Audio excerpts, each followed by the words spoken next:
Hey guys, Keister 101 here, and I'm bringing you guys something new.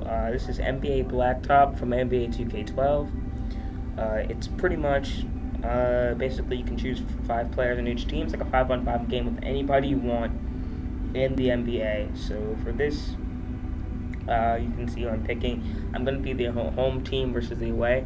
This is kind of like a test. I really don't care about the teams. I just want to make it even so that both teams have a pretty good all stars. You see point guards Darren Williams and Chris Paul, Kevin Durant and Andre Iguodala, and then I think for round up my team, I'll pick some other people, but that's unimportant. This is just a series I wanted to try, which will allow me to talk about what's happening in the sports world and NBA, most specifically. Madden moments I will do for NFL. I don't watch baseball or hockey, so I won't do that for those games, for those sports. But that's just it. So right now, the game is pretty good. I like it. I like NBA 2K12. I like the addition of NBA Blacktop. One thing I don't like is how you can't do one-on-ones. I don't know if you can. If you can, I haven't seen it. But if you can you guys let me know? Because I would really, really want to do that.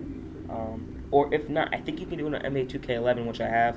So if you guys want me to try to do that, I could definitely do that because I really want to do that. Just one-on-ones and have sort of like who's better, Kobe or Jordan, Kobe, LeBron, Darren Williams, Chris Paul, or Derrick Rose, Chris Paul, just have some matchups while I talk. So, to get started off here, my first topic is, of course, Linsanity and what's going on with that. As a New Jersey Nets fan, I am not a huge fan of Lin or the Knicks, but I must say that I do like the guy. I like his story. I like how he came from nothing and now he's one of the biggest stars in the NBA, popularity wise. And I just think he has a lot to do in his life, and he has a future ahead of him that he can take as far as he wants to. He already has a sneaker deal from Nike, and I think he can go as far as he wants to with that. He can do whatever he wants, and it's awesome. That's just something I like. I like people succeeding in the NBA. I don't like people succeeding off, stupid stuff, like LeBron with the decision or how he went to Miami and said all that stuff in Miami. I didn't like that. I didn't respect him for that. But, so that I like him a lot, and I think he is going to do well. But in addition to that, I don't like how the media is treating the sudden stardom of him. I think they have disregarded the other talent in the NBA and has gone too far as to say he is, one of the best point guards in the league. Stat wise, yeah, sure, but presence wise, I don't agree with that. If you ask me who my top 5 are, I'm gonna have to say Derrick Rose. Well, this is not in order, somewhat. Derrick Rose, probably Chris Paul, Russell Westbrook, and Darren Williams are a tie, and then maybe Rondo, and that's it. That's how you round it out. Lynn is not in my top 5, and he might not even be in my top 10, but he is still very good for his team and his system, and I think he works well with that. And I think if you take them away from D'Antoni and the Knicks system, does he succeed? You have to see that for yourself. I can't tell you that. I don't know, but I think he's good. He brings a lot of energy to that team, and he brings a lot of what they need. And that's something that I can definitely appreciate from a guy like that. And if he can energize his team and make a playoff run, hell, then he's okay in my book. I'm fine with that. Next topic we're going to discuss here is what's happening in LA. Recently, Kobe Bryant made some statements regarding his teammate Pau Gasol and the way the Laker ownership is handling the trade rumors with Pau Gasol, and he used a some sort of explicit word, rhymes with luck, and he said just lucking do it. So regarding if they're going to trade Pau or not, my opinion on this, I think Pau Gasol is something that the Lakers have. He's a guy the Lakers have valued ever since the Marc Gasol deal, and if they trade Pau, I think it leads to Kobe sort of going away party with LA because he has been there for so many years, and they're just slowly getting rid of his teammates. They're doing it with Powell. They did it with Lamar Odom right under his nose. He was not even notified of it. And you can take different sides in this. You can say, well, Kobe is not part of management. He does not need to know every little thing that happens. But he has given that team so many rings and so many playoff runs, and they have. You just got to respect the guy and give him give him some sort of notice when his teammates are going away, the guys that he's won rings with. So if they do in fact trade Powell, I think the rumor is they want to get some sort of guards for him because they don't really have many guards. Fisher is going out. They can't use him that much anymore. And so if Garnett is in fact traded, um, then I think that means that Kobe is on his way out as well, and the Lakers are going to start rebuilding just like the Celtics. Next new topic, NBA All-Star Weekend. That is this weekend, and tonight is a three-point shootout with I'm not sure what the participants are exactly. Sorry if I missed anyone. You have Anthony Morrow from the Nets, Kevin Durant. Who else is it? Ryan Anderson, and a few other guys. I'm going to get the list here for a second so I don't forget anybody. But those guys, it should be a good contest because, as a Nets fan, Anthony Morrow was actually my favorite to win it. Also James Jones from the Heat. But these guys are pretty. It should be a good contest. I like it a lot. I think it's going to be pretty awesome, actually. It should be fun seeing what happens with that. My winner to pick it would probably have to be. Also Mario Chalmers, and he's going to be in there. Anthony Morrow, Kevin Love. Kevin Love is what I forgot. Kevin Love will be very, very, very, very good. He is a very good shooter. Ryan Anderson's also very good. Anthony Morrow. My prediction would be Anthony Morrow versus Ryan Anderson in the finals, and it all depends on who's going to hit him. I think Anderson he's more of a streaky shooter, so if he gets hot, he's going to go all the way. Anthony Morrow, same way. They're both streaky, so I'm gonna have to pick Ryan. I might have to pick Ryan Anderson for this one. It pains me, but I'm gonna have to pick Ryan Anderson for that. Next, we have the skills competition, and that features John Wall, Derrick Rose, Tony Parker, Rajon Rondo, Chris Paul, and Darren Williams, and I think also Kyrie Irving. Yeah, so I think that's what it is. I think that's everybody that's in it. I'm not sure, so, but that should be it. This one's gonna be good. They have some top tier point guards in this one. All of these guys are really, really, really, really, really good. So, Russell Westbrook as well. So this should be pretty good competition. I could see this coming down to probably like Kyrie Irving has a good shot. So maybe Kyrie Irving, Tony Parker, he's a very good vet. Rajon Rondo, pretty good. John Wall, very good. Russell Westbrook, Darren Williams, they're all good point guards. So we'll see what happens here. Can't give you a clear-cut prediction. I'd say it comes down to maybe Tony Parker and Darren Williams.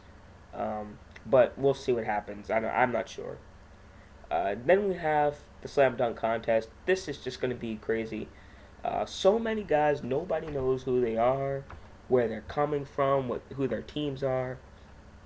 I know I don't. So I joked around with my friends and I want Chase Budinger to win, but I do. I think it'd be awesome to see him win because you don't know about him. He's come out of nowhere and nobody knows what he's going to do. So that should be awesome to see, and that's awesome. That's pretty good. Next on the menu, something many people have coined, but I always just use here, Dwightmare. What is going to happen with Dwight Howard? Now, he has officially requested a trade to the Nets, but his list includes the Dallas Mavericks or the Lakers. Now, the way I see it is the Lakers have little or no interest in him, in acquiring him. I don't know, I could be wrong here. The Mavericks can only get him through free agency, so the Nets right now are the biggest team that can get him in a trade. Unless I think if the Lakers want to do Bynum straight up for Dwight, but I don't think they're interested in that. So this should be interesting. The outcome of this. Apparently, Dwight Howard has not made up his mind yet on whether he wants to stay with Orlando or not. March 1st is the decision date for him, and if March 1st comes and he says I want to leave, they will officially begin seriously considering offers. And I think the Nets will be the first ones with their offers, and then other teams will follow. It has been said by many different analysts if Dwight Howard does not come, Darren Williams will leave. As a Nets fan, I need this so badly. I need Dwight Howard to come. I can't go through 6 more years of rebuilding with this team, so I need this right now, and I need just a playoff run. This would definitely help with the rivalry against the Knicks with the Nets. It'll be interesting to see what happens with that and what he does. And if he in fact comes to the Nets, you can definitely make sure that the Nets will be on the map moving into Brooklyn, and just basically taking over the NBA and the East Coast with the biggest, probably one of the best big man and point guard tandems, probably maybe since Tony Parker and Tim Duncan. So that's really interesting. My prediction for this, Dwight comes to the Nets. I hope so, but if he doesn't, free agency is going to be very annoying. So we'll see what happens there. Next topic: the Miami Heat. They are, I guess you would say, the team to beat this year. Many people would say that. So I agree somewhat. I would say they are the team to beat. And that this year's playoffs will be interesting. I have told people this. I'm not betting, but I'm predicting a Thunder Heat final series. Thunder in 6 games. I think they can get it done. Oh, excuse me, but I think they can get it done. And Kevin Durant will be the MVP. Hopefully, I mean, I don't know. It should be a close one though. I think if LeBron really wants his ring, he's gonna really have to step up. Last year, he didn't get the job done, and this year, I think he's coming back for redemption. So it should be interesting. And him and Wade and Bosh, they can all play together and play well, especially him and Wade. And if Bosh can get up step his post game up for the playoffs, they will be dangerous. And I can definitely see them, taking it all the way. Also on the other side, you have the Thunder. The Thunder are the team to beat in the West. They are very, very, very, very, very good. And Kevin Durant and Russell Westbrook, when they work well together, they are just phenomenal. Also on the other side, you have James Harden coming off the bench, and he is the spark they need off the bench. And if he can provide that spark in the playoffs, it will be good. They'll be very good. He'll be their go-to guy from the bench, and they'll have plenty of opportunities to just get in there and just do some damage, get to the Western Conference Finals quickly. Probably, I don't even know who against. I don't even know. It's going to be tough to say, but it should be completely interesting on what's going to happen or not. So as you just sit here watching this game, it's very, very close. I was leading left in the beginning, but I saw it sort of slacked off. And there comes a time where I just do a whole bunch of turnovers. Cause I'm trying to do alley-oops to Dwight Howard from Darren Williams. Didn't work. But Kobe is very good in this game. So not much else is really going on in the world of the NBA. It's pretty much all just a break right now with the All-Star weekend, and right now I'm watching NBA TV. They're just showing different past All-Star games, and the All-Star game to me has become sort of a joke. Back then it was really, really fun to watch, and it was so awesome. This year it's all just tricks and stuff, but I mean, last year was really, really competitive, and if you got the MVP of the awards of the not the awards, but if you got the MVP of the All-Star game, that was a great honor. And now it's just I got the MVP of the All-Star game. I put up 60. Oh well. I mean, it's not that much of an honor anymore. So that to me, that's just how I see it. Right now they're showing Michael Jordan's come back to the All-Star game when he's on the Wizards. Jordan is probably the best of all time, but that's for another day. So hopefully, if I can find the feature in 2K11, I can definitely do some one-on-one matchups and maybe have some sort of tournament while speaking on issues. This will not be every week because I can't discuss everything that happens every week because the NBA doesn't have that many stories out now. So that's that. But hope you guys enjoy your weekend. I'm going to end the commentary a little early because I don't have much to talk about anymore. So I hope you guys enjoy your weekend. Hope you definitely enjoy the All-Star weekend. If you're a big NBA fan, should be some great highlights. And just enjoy the rest of the NBA season. I'll be here to talk about it. And it should be a good one. And hopefully the playoffs will be exciting. Due to the lockout season, it should be pretty good. People have been waiting for basketball, and we have finally gotten it. And I'm so happy. So thank you, David Stern, because we definitely needed this. So before I sign off, I want to say this is Keystone 101. See you guys, and let's go Nets.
just let it breathe a little, let it breathe. My train just passed, so as I wait for another, this is the rhyme that I uttered. See, it's more than having the world in my hands. It's like the galaxy is spread across the keys on this baby grand. So as we expand together for better or worse, I create music for the you and I first. Seems like a blessing, but it's also a curse. But I'm deep in the pressure, that's the time that it works. My best material is written when everything's pivotal. Each thought is critical. It's like the tears from my eyes rains on the pain and becomes a lubrication for the thoughts in my brain. Let it go, let it go, let it go, let it go.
Way too easy.